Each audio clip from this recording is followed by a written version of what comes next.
At the Heart Rhythm Congress here in Birmingham, UK, it was announced that Professor Richard Schilling will be the upcoming president of the British Heart Rhythm Society. And I'm here with Dr. Schilling. Could you please tell us what are the main objectives for your presidency? So the main objectives of the presidency of the BHRS for me are to increase value for members. So one of the things that I'm interested in doing is building a members-only section of the website, bringing in SOPs and other materials that were useful to members so that they feel that it's worth actually being a member of the society.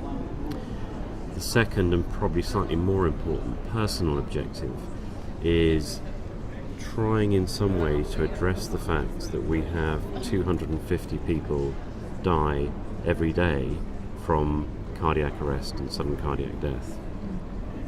If we compare that to the 400 people that die in fires every year, it seems crazy that the law stipulates quite appropriately that there is a lot of fire safety, a lot of fire extinguishers, and yet there is no law stipulating that we should have automatic external defibrillators in public places that save lives and improve your chance of surviving cardiac arrest massively.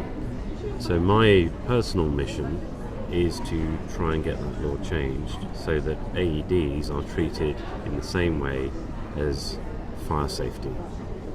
And what are the steps that you will be taking to make sure that this is something that it actually happens?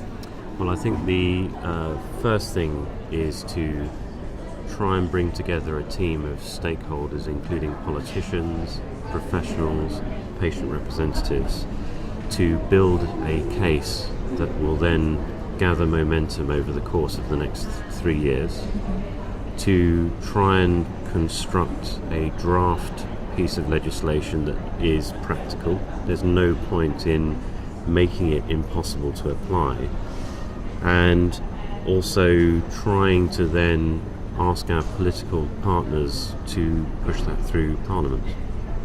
What other areas in cardiac rhythm management in the UK would you be also focusing on? So I think the other big issues for us in the UK are funding and getting patients equal access to therapy. Around the country we can see very big disparities in the numbers of treatments given to patients, and that's probably a reflection on the funding that's available to them and the interest in those local regions.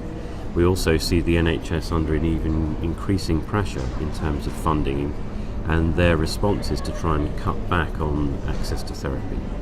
Now, I think that we can do more with what we have. We can become more efficient in terms of the treatments we offer, and that means that more patients will get appropriate therapy. So I want to cut down waste, improve efficiency, but also argue very strongly with our funders that patients actually do better if they have their strokes prevented, if they have their AF treated so they can go back to work and start contributing taxes again. What other challenges do you see we will encounter in the next 3 years, in the upcoming 3 years that you're going to be having your presidency for BHRS?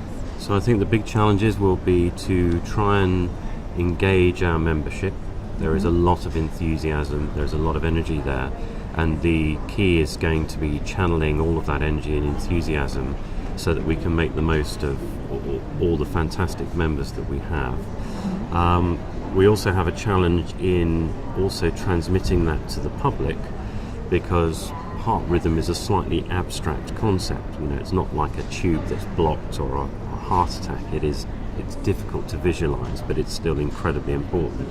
So partnering with our patient groups is also going to be critical for our success, because they not only help us translate what we're saying into plain English, but they also mobilize patient groups who are deeply affected by these problems, and also help us understand how we lobby politically to improve care.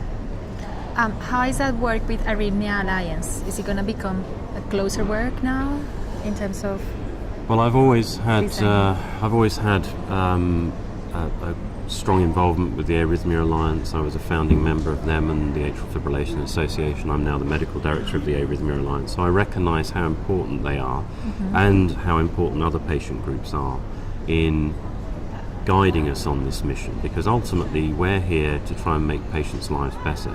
And it's only by listening to patients every day in outpatient clinics and in these sort of forums that we understand what they want and what they need in order to make their lives better. So the relationship between the Arrhythmia Alliance and the British Heart Rhythm Society has always been close, and I hope it will continue to be close or closer because we both have the same mission: make patients' lives better. That's true. Thank you very much, Thank Dr. you. Schilling, and we wish you the best of luck for the next 3 years. Thanks very much.